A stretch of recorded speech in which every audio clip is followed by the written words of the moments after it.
3.1, 3.2 is solving systems of equations.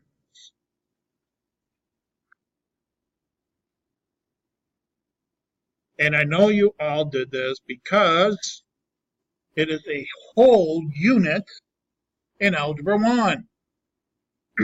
Logan, don't tell me you didn't have this in Algebra 1. Everybody had it. Solving systems of equations, there's 3 methods that we taught you in Algebra 1. What are those methods? Anyone? Oh, by graphing, right?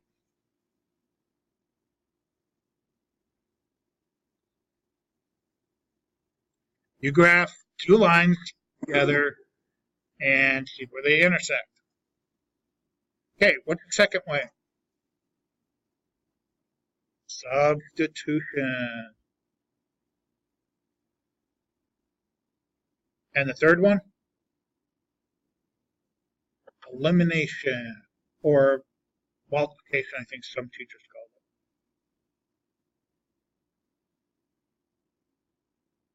it. So you had 3 methods. And when you solved by one of these 3 methods, you've got one of 3 scenarios, right?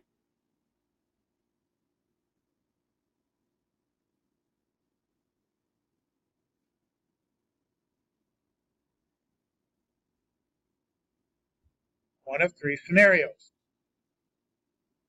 What's the first one? Well, you graph a line and you graph another line, right? What's going on with these 2 lines?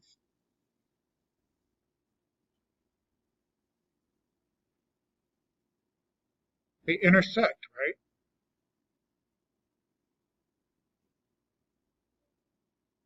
How many solutions do I have? Give me a hint.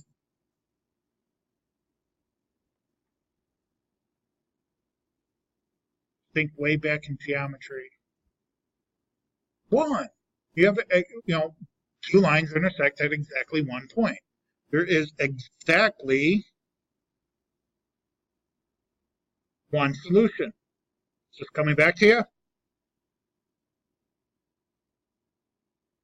And that solution is a point, so it must be a point. You have to write the solution as a point. Now, in Algebra 1, they probably didn't take off points. Guess what? In Algebra 2, if you don't put it in as a point, what am I going to do?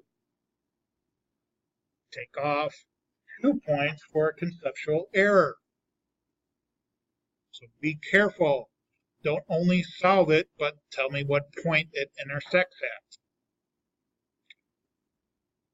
Second scenario. Well, here's my line. And I graph another line. How else can I put another line down that's different from that? Parallel, right? Parallel, good. So parallel line. How many solutions does this have? What do they intersect?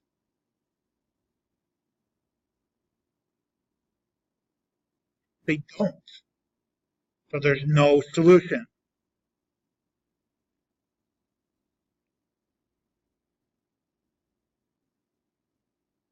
I hate it. So there's no solution. How about the third scenario? There's my line. I'm going to put down another line that's different from these. How do I do it?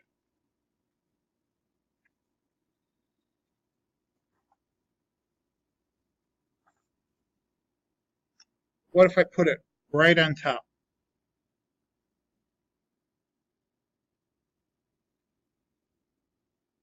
The same line, right?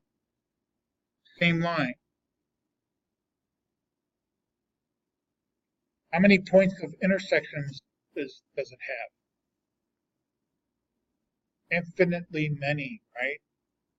Same line, infinitely many solutions. Infinitely.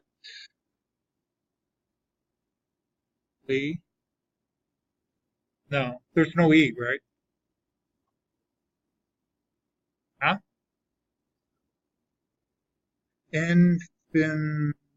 Yeah, I spelled that wrong. Infinitely many solutions.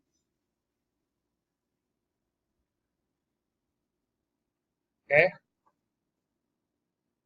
So, 3.1, 3.2, when you're solving systems of equation problems, you have to give me one of these three. Has to be a point. You have to write down no solution or many solutions. Now, when we're graphing, it's not that hard, right? Because we can easily see intersecting lines, easily see parallel lines. By the way, what kind of slope do parallel lines have?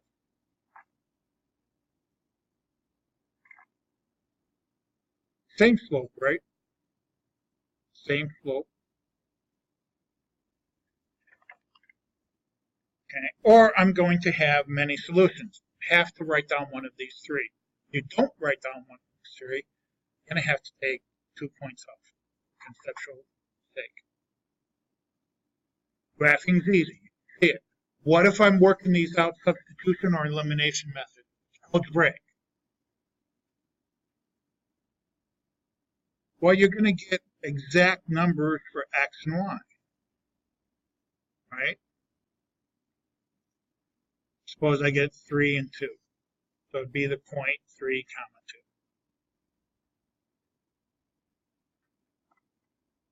2. Parallel lines, when you work it out algebraically, you're going to get something like, after you finish, you're not going to get a variable, you'll get something like 1 equals 4.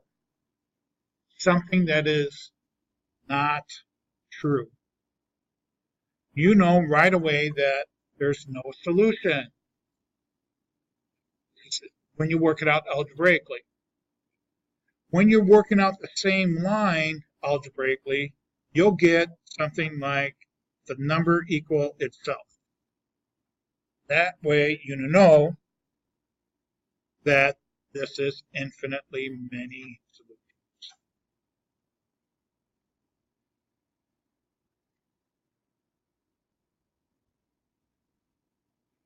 Any questions? That pretty much wraps up the whole unit in Algebra 1 of system equations.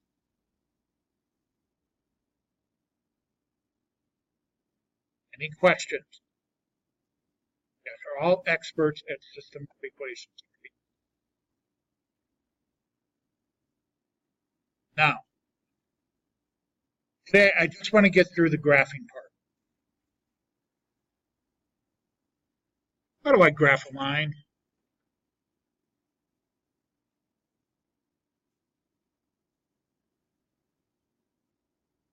What's the easiest form to graph a line? Slope-intercept, right? Okay, where B equals my y-intercept, or where the line crosses the y-axis.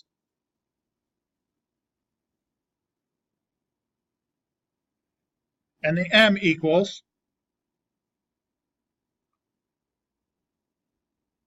slope, right? You guys are probably used to saying rise over run. Mathematician, if you had a real purist mathematician teacher, they wrote delta y over delta x, which is the change of y divided by the change of x. Depends on what teacher you have.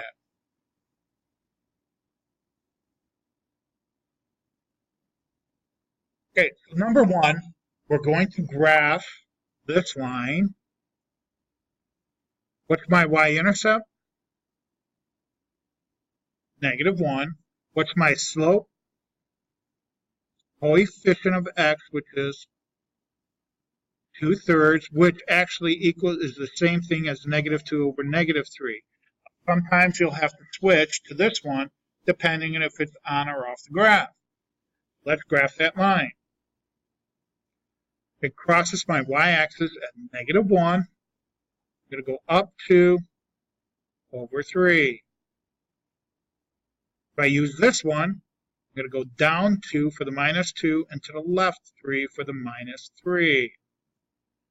And I am a sloppy writer. I'm going to use a ruler.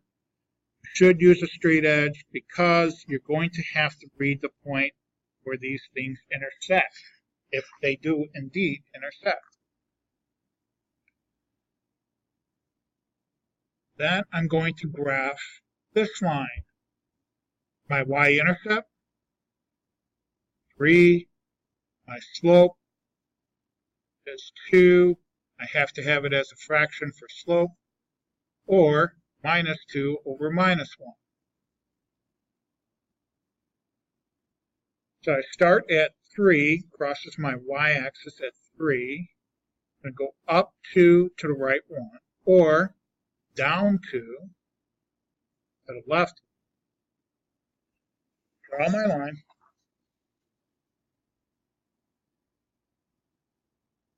And this is scenario 1, where they intersect at exactly 1 point, and that 1 point is -3, negative.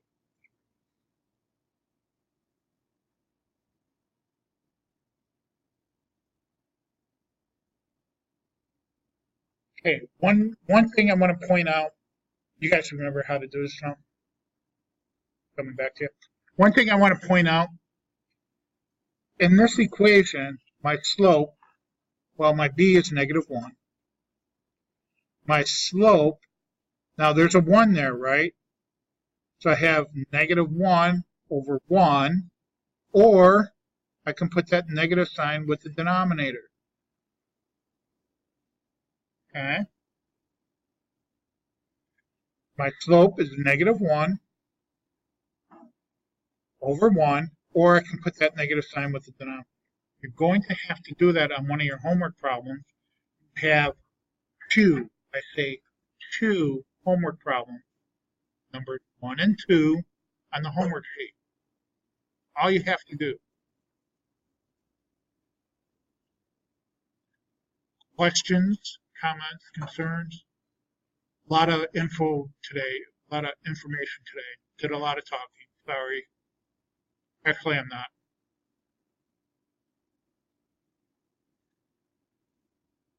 Yeah, actually.